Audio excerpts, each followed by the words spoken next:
فيلم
قصته كتير ظريفة، بتحكي عن أسرة صغيرة.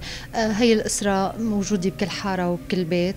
عم نحكي عن معاناتهم الداخلية والخارجية بهذا الزمان. لكل شخص فينا عنده أشياء كتير عنده أشياء كتير بحب يحكي عنها والكل يعرفوا فيها، بس ما عم نقدر.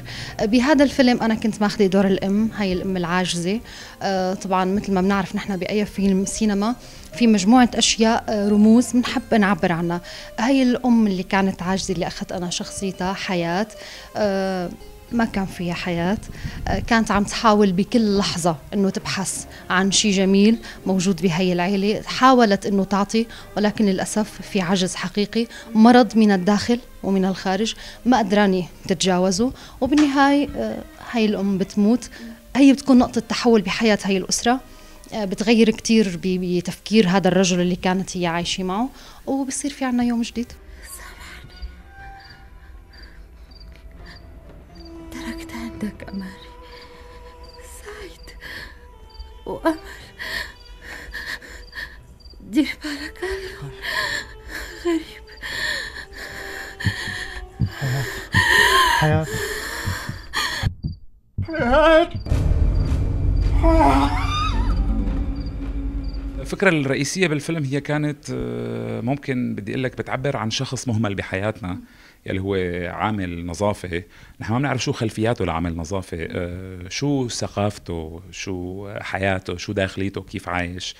فكانت الفكرة الرئيسية أنا والأستاذ وائل إنه نسلط الضوء على هيك شخص مخفي بحياتنا مهمل عفوا. فالموضوع كانت فكرة شبابية، جسدنا فيها الفكرة اللي طرحها الأستاذ وائل، وكانت التجربة الأولى إلي كإخراجيا. طبعا أنا شاغل أعمال طبعا مو إخراجيا مع عدة أسماء فنانين مخرجين سوريين بالدراما السورية، فحبينا احنا نجسد الفكرة اللي كانت مجرد على ورق ونقلناها كصورة للتلفزيون أو للسينما.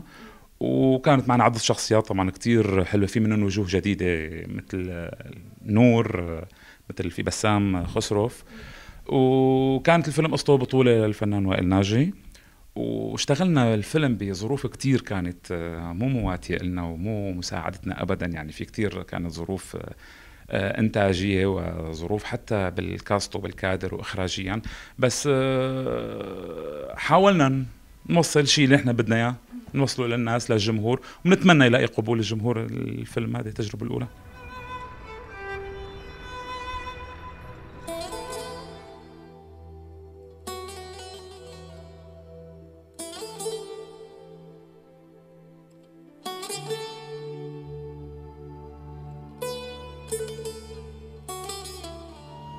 بابا بابا بدي مصاري، بدي انزل على الجامعة.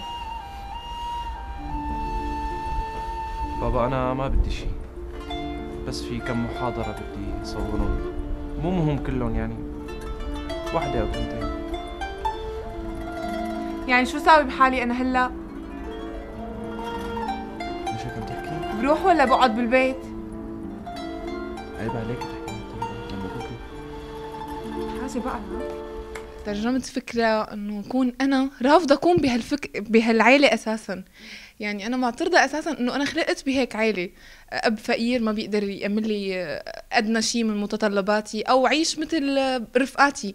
طبعاً أمل بتكون جامعية وشاطرة بدراستها، بس ما عندي اللي بيملكوا رفقاتي. بقى أنا مشان هيك كنت حاقدة ومتمردة ورافضة واقعي، وحتى كرهانة للبيئة اللي أنا عايشة فيها، لدرجة وصلاني فيه إنه أنا بالفيلم ماني مستعدة أكون مع عائلتي ولا بشي بسيط، لا بالمسؤولية ولا كإحساس فيهم، ولا عندي أي شعور منيح تجاههم. سعيد شو يا؟ شايفك قاعد ومرنخ.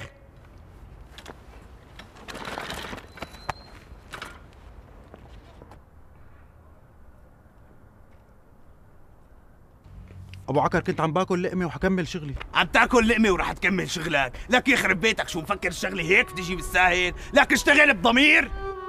ضمير؟ انت بتعرف يا ابو عكر انه انا بشتغل بضمير، بس الله يلعن هالزمن. لك وعم تلعن كمان؟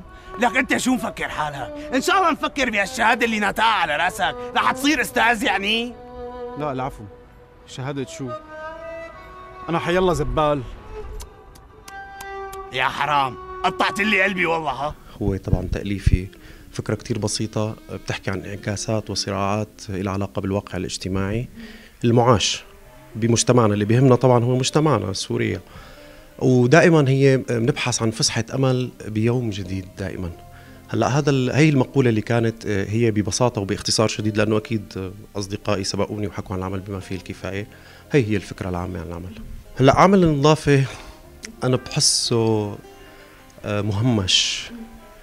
يعني أنا بتخيل بالأعمال الدرامية اللي انشغلت بسوريا طبعا والأساتذة الكبار ما ألقوا الضوء أو ألقوا الضوء، ولكن بمساحات كتير ضيقة كانت عن عامل النظافة. نحن حبينا نتبحر. هلأ الفكرة ما كانت هي عامل النظافة إنه عامل نظافة. أنا بكره كلمة زبال طبعا. هو عامل نظافة إنه أنا عامل نظافة. طب شو الخلفيات اللي أنا اللي عشتها، كيف كانت حياتي. نحن حنتفاجأ بالعمل إنه في عامل نظافة مثقف. ممكن انت تسالي حالك هذا السؤال، في عامل نظافه مثقف؟ اكيد في.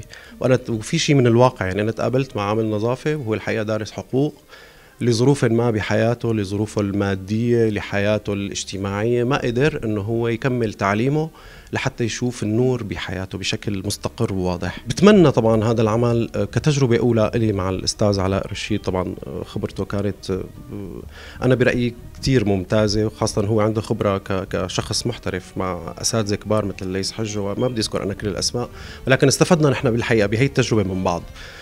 على صعيد التمثيل، الوجوه الجديدة، الإخراج، حتى الفنيين اللي كانوا موجودين معنا كان لهم علاقة بهذا الوسط، وإن شاء الله يا رب ادعوا لنا أنه نكون موفقين فيه.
صباح الخير استاذ.